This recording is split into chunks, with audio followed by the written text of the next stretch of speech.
Всем привет и добро пожаловать в Миф Империи. Сегодня я хотел бы поговорить о рабах. Для чего они нужны, где их взять и как с ними обращаться. В первую очередь рабы, я считаю, что называть рабами их не совсем правильно, поскольку им все-таки платится зарплата. Рабы нужны для помощи в наших повседневных делах. В первую очередь это, допустим, они будут стоять на станках, таких как колодец, и будет заниматься поливом всего огорода, либо поля, если у вас такое имеется. Они могут работать в конюшне. В конюшне они могут прокачивать лошадь, опыт лошади и быть тем самым инструктором. Они могут стоять на станках, которые у вас имеются, и тем самым увеличивая время производства того или иного предмета, либо ресурса, который вы хотите сделать. Также самое интересное, что они могут работать в рудниках и добывать вам руду. Итак, где же их взять? Я знаю 3 способа. Первый способ — это завербовать. Завербовать обычных бродяг, которых множество точек, находящихся на карте. И за определенную плату, это может быть либо грубый шлем кожаный, либо просто жареное мясо, либо просто сырое мясо, либо элементарно саранча. Итак, давайте посмотрим, какие способы будут, и все это дело попробуем. Кстати, способ номер 2 — это просто-напросто взять заложника. И способ номер 3: если у вас есть гильдейский рынок, то его элементарно можно купить, но опять-таки это стоит определенных денег. Более того, есть выбор. Да что ж такое-то?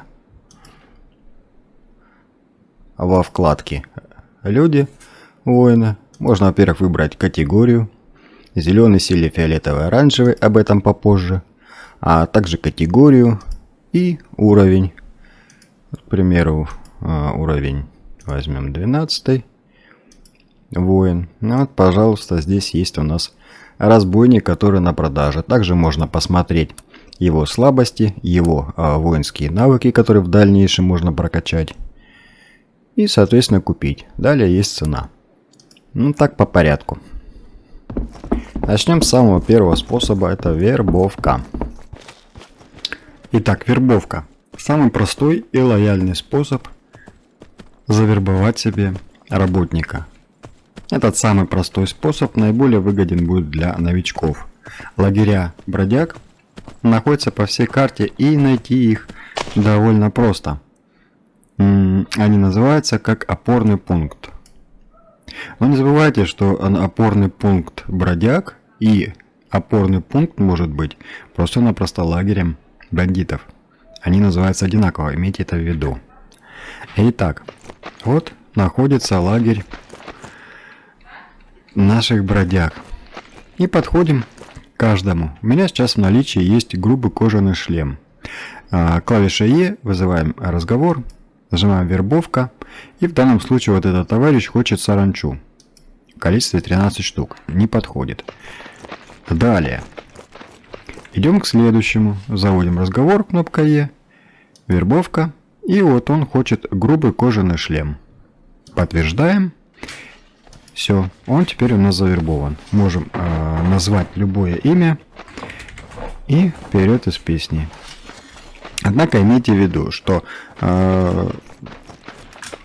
завербованный работник у вас автоматом становится воином, поскольку он не привязан ни к какому станку. Его нужно обязательно поставить за станок, и тогда вы можете взять следующего. Поскольку в данном случае, на данном этапе, вот у меня, например, я могу взять только одного воина. Когда будет прокачан навык командования, дойдет до уровня экспедиции, тогда можно брать их 3. Это имейте в виду. Все, работник завербован. Обычно я всегда его сразу ставлю на тренировочный манекен, чтобы он тренировался с изначальных, с минимальных уровней он очень быстро прокачается, как минимум до 20 уровня, и тогда можно будет его ставить на какой-то станок, чтобы он помогал, и чем выше уровень, тем эффективнее будет его работа. А следующий на очереди способ – это взятие в плен. Обычно в плен берут бандитов, разбойников, мятежников и так далее, поскольку у них наиболее прокачанные опыты боевых действий, скажем так. И из них получаются хорошие бойцы. Для того, чтобы взять в плен, у вас в инвентаре должна быть дубинка и веревка. Веревка для того, чтобы связать оглушенного бандита. Оглушенным он будет с помощью дубинки, которую необходимо скрафтить. И выглядит она следующим образом. Дубинка, веревка простая и веревка, под переводом вино, которую вы можете привязать воинов ниже 40, а ниже 50 уже идет бронзовая цепь. Итак, подъезжаем к лагерю бандитов. Дубинки у нас есть в достаточном количестве, веревки есть разных видов, есть немного лекарства, бинтов, а это должно быть у вас всегда. Случаи разные бывают, и нужно быть наготове.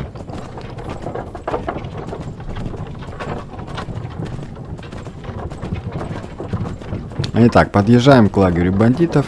Дубинки у нас есть для оглушения. Ставим повозку где-нибудь рядышком, чтобы слишком долго не нести. Берем дубинку и вперед с песней. Нас уже тут ожидают. В принципе, изначально можно аккуратненько походить, посмотреть. Выбрать, скажем так, жертву. Здесь вот 16 уровня, 13. Ну, сейчас кто-нибудь, кто подойдет первый.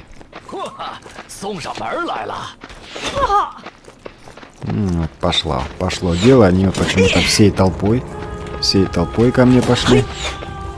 Сейчас кто-нибудь из них отсеется. Отводим их подальше, чтобы вся толпа не бежала. И кто первый сейчас?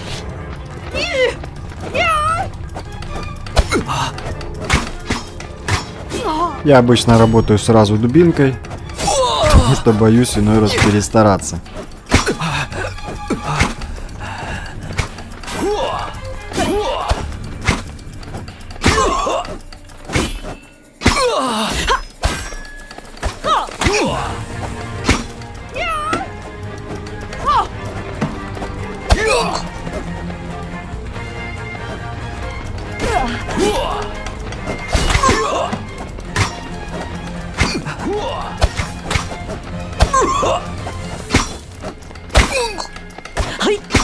Что-то как-то они не хотят-то. Это они меня... Надо, наверное, взять... Немножко подамажить их, что-то такое.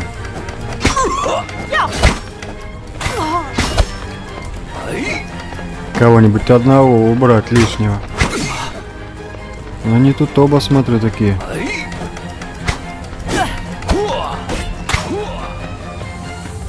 Серьезные пацаны.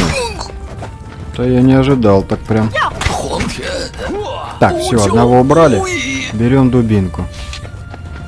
Надо немножко подлечиться.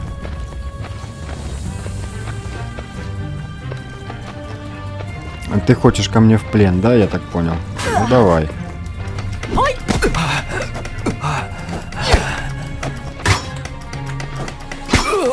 Ну теперь самое осторожно, самое главное не перестараться.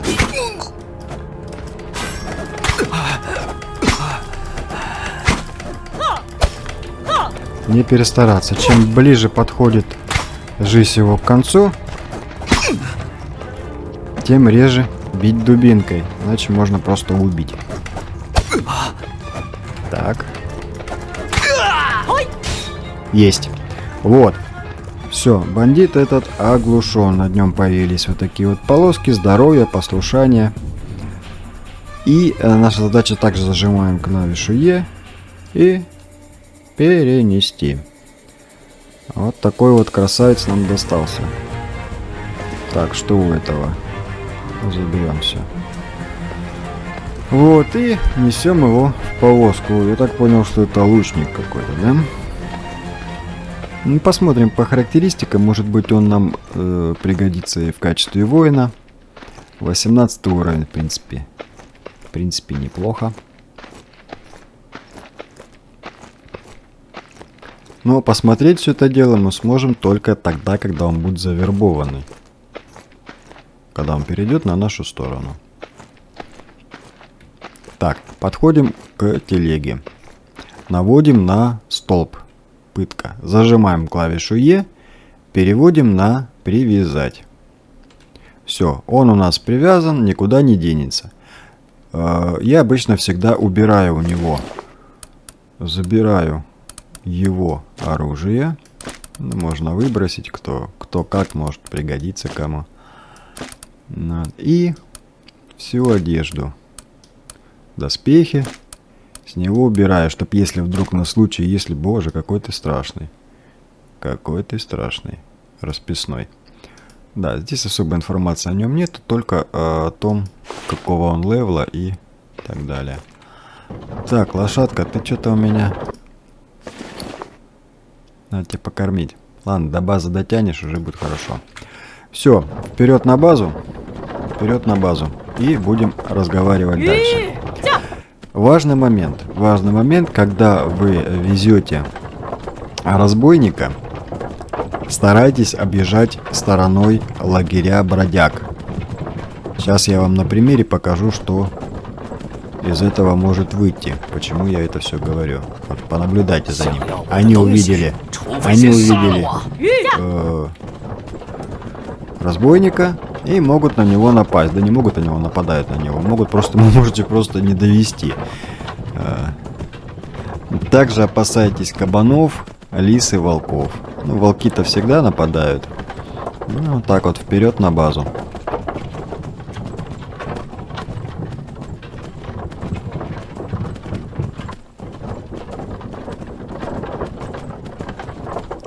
Можно было, в принципе, этот столб поставить рядышком. Но случаи бывают разные. Высокого левела бандиты и так далее, они очень долго вербуются. Ну и оставлять его тоже одного там нежелательно. Поэтому я всегда беру повозку, цепляю на нее этот столб и везу уже на базу. Там он уже у меня никуда не денется. Однако имейте в виду, что... Так, вот он впереди как раз таки кабан. А вот он начинает нападать, поэтому стараемся это все дело объезжать. Так вот, бандиты, которые уровня начиная от 30-го, они могут ломать стены. Стены ваших сооружений, построек и так далее, так что имейте в виду. Я один раз тоже так оставил одного, он у меня очухался, отвязался, не разворотил мне полбазы. В этом, конечно, тоже можно найти преимущество и выгоду, например, допустим, подвести его к вражеской базе, либо к вражеской постройке, и пусть он ее рушит. К примеру, как поля, которые я все никак не могу отвоевать, можно было оставить его, отвязать там, и он бы разрушил как раз эти деревянные щиты, так называемые, постройку. Ну, я это делать не стал, поскольку там кругом бродяги, они его просто-напросто уничтожат. А так на будущее надо будет попробовать. Ну все, увидимся на базе. Итак, значит, привозим мы пленного на базу. И тут несколько вариантов. Самое главное, чтобы послушание его, пока он привязан, достигло 100%. Тогда он будет считаться завербованным. Это сделать можно нескольким способом. Можно его просто-напросто оставить в покое, заниматься своими делами, он будет сам себе вербоваться, только нужно не забывать его кормить. То есть заходим в его инвентарь и периодически посматриваем его состояние здоровья и сытости, да, то есть можно будет его и периодически подкармливать, чтобы он не ушел раньше времени на тот свет. Способ 2. Способ 2. Можно его немножко помутузить. Немножко помутузить, попрокачивать себе умения, навыки боя, одноручного оружия. И если вы заметили, то средняя полоска потихоньку начинает близиться к 100. Но есть способ, который мне больше всего нравится и наиболее выгоден, это одеть на него доспехи. Доспехи. Да, не все доспехи, ну хотя бы так. Вот. И попрокачивать другой навык. Взять, например, какое-то не очень серьезное оружие, например, деревянные грабли в идеале подойдут. И этими деревянными граблями попрокачивать себе навык. Соответственно, он уже будет больше. Но только внимательно нужно будет следить, чтобы он, как говорится, не двинул кони. Ну, то есть аккуратненько. Вот. И еще один способ можно также на нем, не теряя времени, попрокачивать командование. То есть берем своего бойца, который предположительно у вас будет на должности бойца, убираем у него все серьезное оружие, да? Даем ему грабли, эти же грабли, вот, и да можно даже парочку ему дать, на случай, если сломается. Так, только нужно будет вот этому товарищу броню усилить. Так, подожди, я тут у тебя хочу взять инвентарь. Дай-ка мне поносить пока что дай поносить. Вот, одеваем на него броню и даем команду через кнопку F5. Команду атаковать. То есть тем самым, когда он будет наносить урон, ваш боец, нужно будет прокачиваться навык. Только нужно опять-таки следить за здоровьем вот этого пленного. Давайте посмотрим навыки. Навыки командования. Вот оно, навыки командования. Очень эффективно прокачивается. Но опять-таки говорю, нужно смотреть и вовремя его останавливать.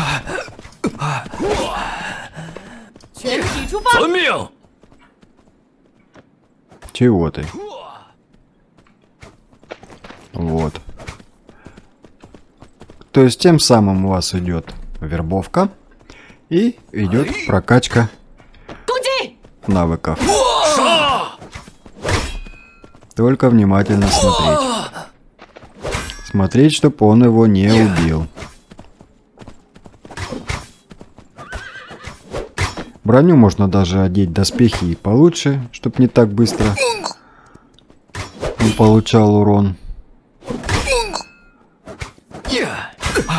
Вот, получается, таким образом убиваем 2 зайцев.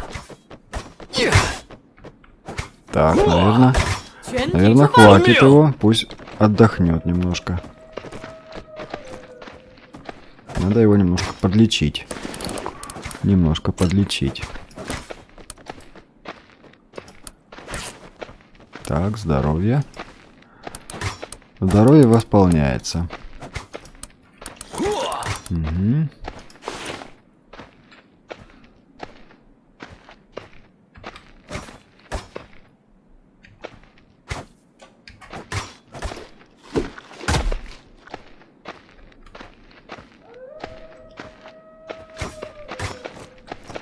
у меня боец застрял в телеге. Надо ему помочь выбраться.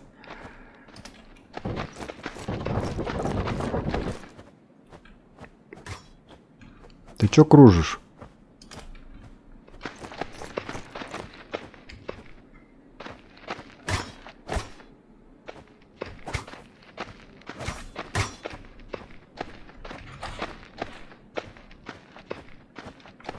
Ха! 送上门来了！攻击！杀！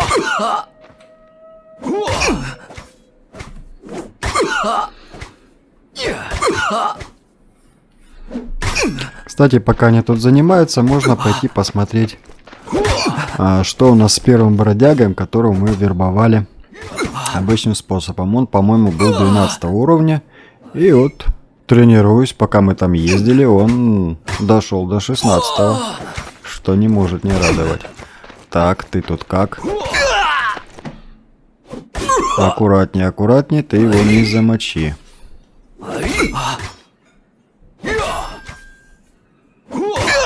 А это еще оказался главарь разбойников. О, как.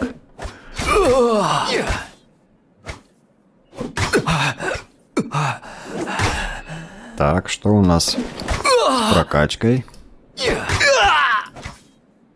Командование. 141. Угу. И идет, идет, идет, идет. Если наблюдать по вот этой полоске. Главное вовремя его остановить. 全体出发！ 遵命。 Да.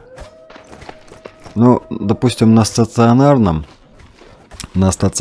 столбе было бы, наверное, гораздо удобнее. Не было бы вот такой вот беды, как сейчас вот у него происходит. А еще можно сделать следующее. Можно просто-напросто, пока он находится привязанным, загрузить его глиной, там, камнями, неважно, чтобы он не мог передвигаться. Окружить его, допустим, сундуками, чтобы ваш боец не слишком много ему вреда принес раньше времени. И будет то же самое. Будет то же самое. Ну, в данном случае, в моем, достаточно просто отодвинуть телегу. Поскольку я сейчас вот этого, если этого товарища отвязать, то он может тут натворить делов. Так, что у нас тут? 32,9 покорения. Давай тебя полечим. Чтоб ты раньше времени... Как это он сам себя будет бинтовать, конечно, непонятно. Ну да ладно. Вот таким способом можно будет и все это дело постоянно прокачивать. То есть ради интереса взять, допустим, пару-тройку столбов, пару-тройку вот таких вот главарей понаходить. Да не обязательно главарей, но каких-нибудь бойцов посерьезнее. Одеть их в хорошие доспехи, брать своего бойца и вперед на каждом тренироваться. Прокачивать навык. Один, допустим, начинает терять здоровье, перешел на другого, пока тот приходит в себя.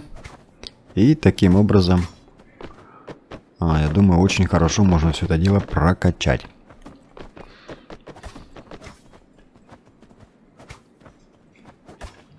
Итак, пока тут все дела идут, рассмотрим способ последний. Ну, я о нем говорил изначально.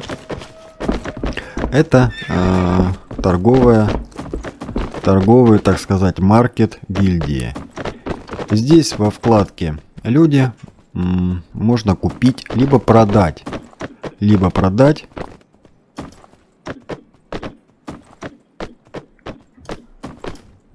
И найти себе, подобрать соответствующего воина, либо соответствующего работника. Ну, вот, допустим, возьмем все категории. Уровень, ну, к примеру, 26. И самое главное, самый элитный воин будет считаться этот воин, который с оранжевой карточкой. Вот. Ну и самое главное, Обращайте внимание на их слабости. Если тут вообще жесть, то лучше не брать. Я у себя стараюсь брать бойцов, которые вообще без слабости, без вот этих. Также есть навыки, не очень, допустим, хорошие. Вот.